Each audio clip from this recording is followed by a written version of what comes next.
Tahan. Tahan na. Yan ang sabi niya. Sa gitna ng iyong pagod, sa gitna ng iyong luha, kumakatok siya sa pintuan ng puso mo. Alam mo ba na kumakatok ang Panginoon? Hindi siya nawawala kapag ikaw ay nahihirapan. Hindi siya umiiwas kapag ikaw ay lumalayo.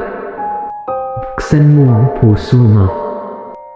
Hindi niya kailangan ng malalaking salita o perpekto mong panalangin. Kumakapit siya sa bawat hinga mo, sa bawat patak ng luha mo, at sa bawat saglit na pakiramdam mo ay nag-iisa ka.